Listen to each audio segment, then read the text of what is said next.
Howdy, folks, and welcome to Moose Podcast number 205. How you folks all doing? I trust you had a great week, great weekend, and have a great week coming up. Thanks so much for taking a little bit of your time to spend with me. I am truly grateful. I thank you for all that you folks keep doing to help move the Moose Podcast forward. Also want to thank my good friends at Bedford Camera who are constantly helping all of us. You can find them at bedfords.com. And remember, on the phone or checkout, ask for that discount, MOOSE. Save yourself some real money on products, on shipping, no sales tax for most. And thank them for sponsoring and all they do for us photographers. That's bedfords.com. Let's dive right into this week's topic, delight of discovery. You might be wondering what I've been up to with that kind of a title. Well, let me tell you now that you ask.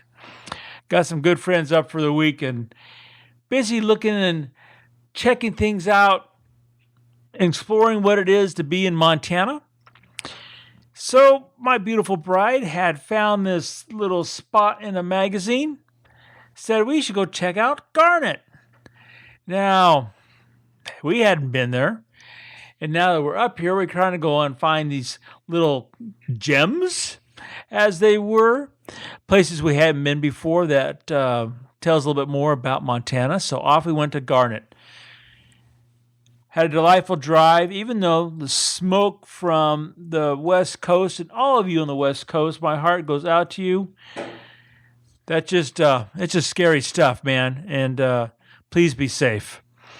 So we have that smoke here. We headed off, and we went towards Garnet.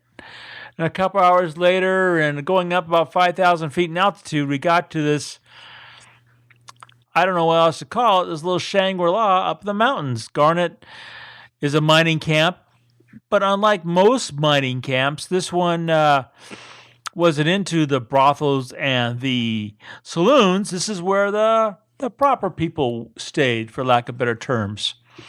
But what makes Garnet really special, it is Montana's best preserved ghost town. That kind of sets the stage. But unlike a lot of ghost town, this one is up in the mountains. It's got beautiful pine trees, and the huckleberries are all turning fall color, and it's in this great ravine. And if you've ever been to Bodie State Park in California, it's kind of a lot like that, in that a lot of the old relics, for lack of better terms, or antiques, or furnishings, as they call them back in the day, are still in place. Now, whenever we as photographers find something new, be it body, lens, technique, filter, new place to shoot, there's always this incredible delight in the discovery, and that propels us forward. We tend to, for a while, really get excited. So we're at Garnet, and instantly I'm like, okay, I need to shoot some color here, some black and white there, some Mode 17 charcoal there. Really kind of gotten the cool stuff.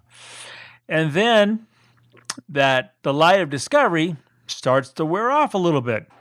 Not that I, was bored, but all of a sudden that instant adrenaline rush that propels us through that discovery starts to wear off. Then it's like, okay, now it's almost like maybe a little work, a little chore. And that joy of the discovery doesn't just push the photography forward. What can we do to keep it going? And not just for that moment, but perhaps days, weeks, years later? Well, this is kind of my own little thing that I do, because I recognize this in myself long ago.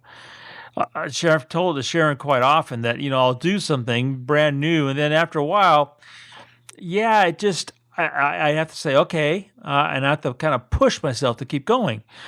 So how do I do that? In this case, in a ghost town, right? Ghost town, what do you got? You kind of got sometimes contrasty light. You've got really old wood. You've got angles and curves.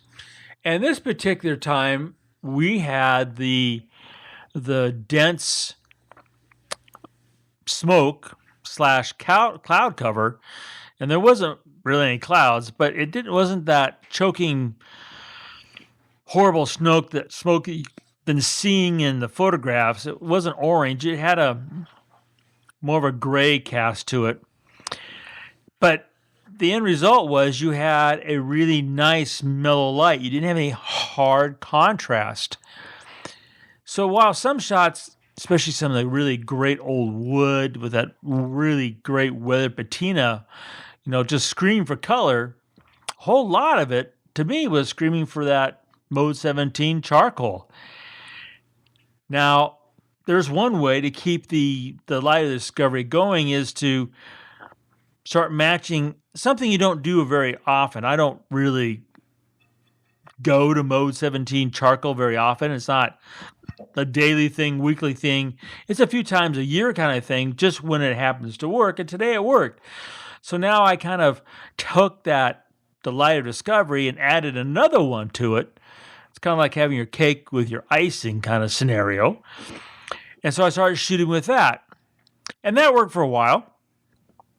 And I really enjoyed it. If you don't know what I'm talking about, by the way, when it comes to Mode 17 charcoal, just head to a couple days ago on the website there. You'll see a blog post about it. All my numbers. So it's not like a secret or something, not some top secret formula. And so I did that, and then I started going, okay, what else can I do? What else is here? What other photographs are possible? Now, because of COVID, some of the buildings that are normally open were not open. Social distancing, all those kind of things. So you had to shoot through the window. And the normal thing that photographers do when they have to, shoot through a window is you see them trying to cup their hands so they don't have any shadow or highlights or reflections in the window of them. You're shooting through all blackness. So then actually, if it's a nice clean piece of window, you can't tell you're shooting through a window. And that's really, I've done that a whole lot. That's, it's a pretty darn sweet, simple way of doing it. But I have been shooting in ghost towns for a long time. So I wanted to actually see if I couldn't create a ghost. Now, the formula normally for creating ghosts I would do is I do a long exposure. And then only for 25% of that exposure time, there's a person in it. And then I have that person leave or move. Simple math. Set up the camera for a 4-second exposure, and then have someone in the picture for a count of 1001. Have them move out, and the other 3 seconds is just the exposure, and they leave a ghostly image. It's something I've been doing since college. It's just a fun, simple way of telling the story. Well, with the buildings locked up, that wasn't really possible, and there was more and more people coming into the town as the day went on, so it was kind of crowded. So how else could I take this, really delightful discovery, this great ghost town of Garnet, and have more fun with, Mode 17 charcoal? And I sat there and I go, oh, well, how about if I, rather than blocking the reflection in the glass, couldn't see if I couldn't incorporate a little bit of it to put a ghost in the picture you see on the blog post here with the podcast. Now, it's not like you can just go, boom, take a picture and it works. You have to sit there and take some shots, have a really vivid imagination, which I never had a problem with. And then in post, the tip that I showed at the Landscape Photography Conference with Kelby One, sit there and move the clarity slider, and that's how you get what looks like a ghost. So then with the success of finding a new place and being with friends and, the photography, when you have friends, they're all just goofing and having fun and sharing this and taking that, all the kind of things you do, you know what I'm talking about. All that keeps going and feeding on, and then you try a new mode, then you try a new technique, and then the light discovery just keeps on growing. As photographers, we need to constantly do that, and we need to find ways of doing it in such that Doesn't cost us money every time because you can't just keep buying a body and lens when you quote unquote get bored. You need to find something to delight, in discovery. There's only so many techniques. How do you keep pushing? Excuse me. You keep pushing by the imagination. The imagination is one of the things that you have with you. You can spark it in many different ways, looking at photographs, watching a movie, reading a book, talking to a friend. I mean, the list goes on and on. And that imagination is something that, when it comes to the delight of discovery, when it comes from within, that's a spark that will go for quite a long time. Is there a trick to it? Yeah. You have to keep constantly feeding it, exploring it, and reveling in it. Now, in this process, like I've mentioned many times before, there will be some failures, but that's okay. That's actually, in my book, kind of a delight discovery as well, because then you go, oh yeah, don't do that again. Note to self. And that's a discovery, and that keeps pushing you forward. You can just simply, as a lot of people have done, you've probably done that during these months, is just walk out your door and discover what could be just outside your door. And if you've done that, you've probably, experienced the delight of discovery. And at that moment, it propelled you and your photography forward. So when you're out there thinking about, how can I improve my photography?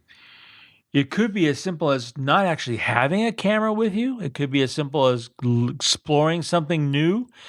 It might be outside the box, something that might instantly spark your imagination and get you to go further past what it is you normally do. And keep in mind that you can do this by never even leaving your computer. Not that I want to advocate that, but there are days when it rains or snows.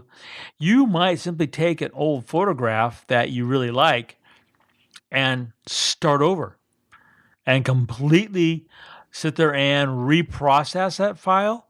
You might sit there and watch Kilby 1 and sit there and go, oh, that technique that Dave Black showed, what if I sat there and tried it with this image? And boom, delight discovery. It hits you right then and there. So I guess the bottom line is, if you want to move your photography forward, be quizzical, ask questions, follow those things that perhaps really get you excited, and you'll find that discovery that, simply delights you, keeps you shooting. That's really what it's all about. Well, fall is around the corner. The light's getting lower and lower on the horizon. Time to get out there and start looking for where you've got those nice grows. Start thinking about fall color, practicing with that polarizer, getting ready to go because it's not too far out. Sit there and find your own little, delights of discovery. Make things happen. And remember to make every click your story.